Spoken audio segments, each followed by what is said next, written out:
This world has always been so. Life abides no reason, for none are born by their own consent. Death abides no reason, for it cannot be defied, even by those who see it coming. Time abides no reason, for it deprives us all equally, yet brooks not a second to be reclaimed. Space abides no reason.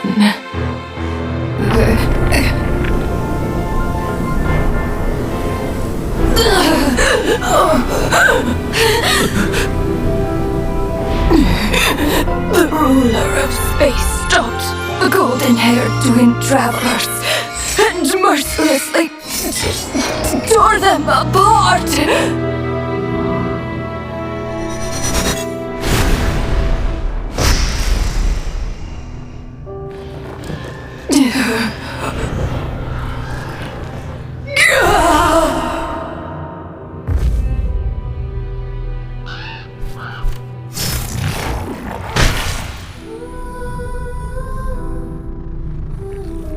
The beer...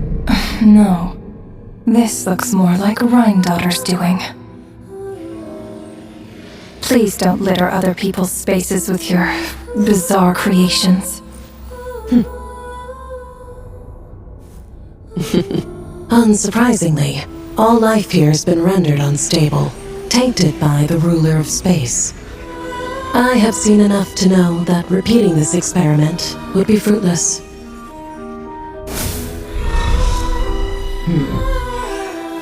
You seem to wield my power as if it were nothing but a plaything for your amusement.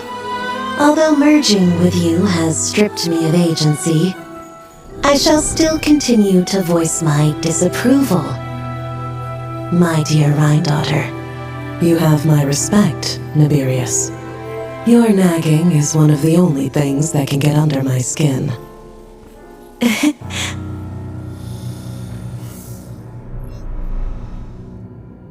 And you, Istaroth, why did you bestow history upon them?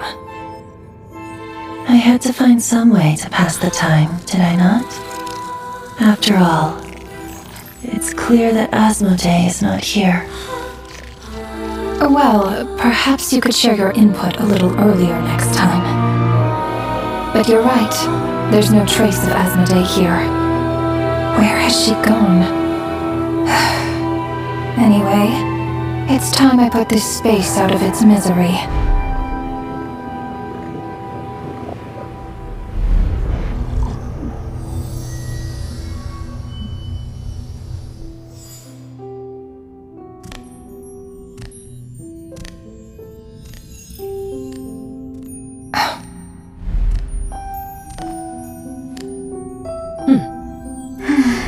These meetings are just a formality. Does it really matter that only 3 of us are here? I, for one, think that we should find her. Since the Heavenly Principles cast us as shades, not one of us has ever missed a meeting. What if she just switched sides? Finding her would do more harm than good. Now there's an interesting idea. Better than being devoured. Just switched sides? You make it sound like such a trivial affair. We are shades, shadows of the Heavenly Principles. It's unthinkable. Unless she loves her new master more than her own self. Ronova, do you know that you're being watched? By whom? Whose gaze could pierce this far?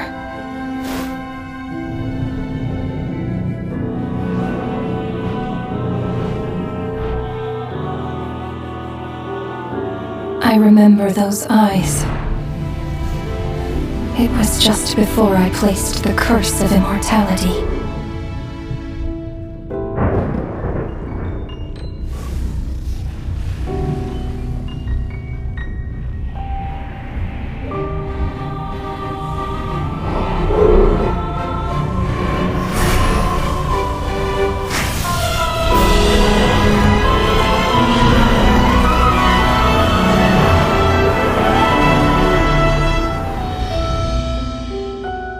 Ah, yes.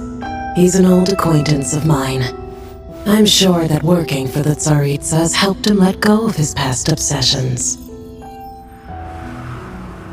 The Cryo Archon.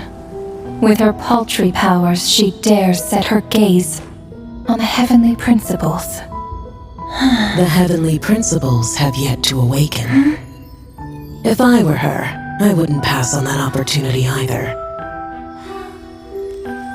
My dear Rhinedottir, you know I cannot allow you to think that way.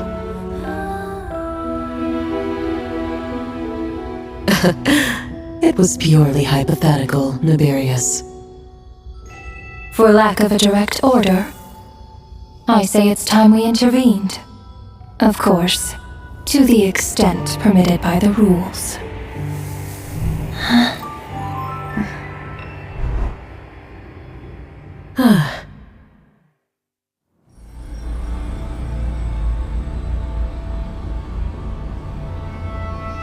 The gaze of the gods has always been considered a blessing.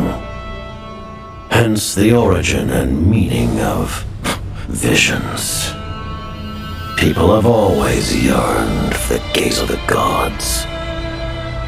And yet, it is said that when mortals look directly upon the gods, they invite their wrath and retribution. And what of it? Lives will be lost, a nation brought to ruins. So be it. It is nothing I have not endured before. I already know the price of gazing upon the gods. So tell me, what is the price of killing a god? The god stays silent, as if the thought had never once crossed his mind. To all those who dare not look up to the heavens, Her Majesty the Tsaritsa says this. Behold, even the gods have their limits.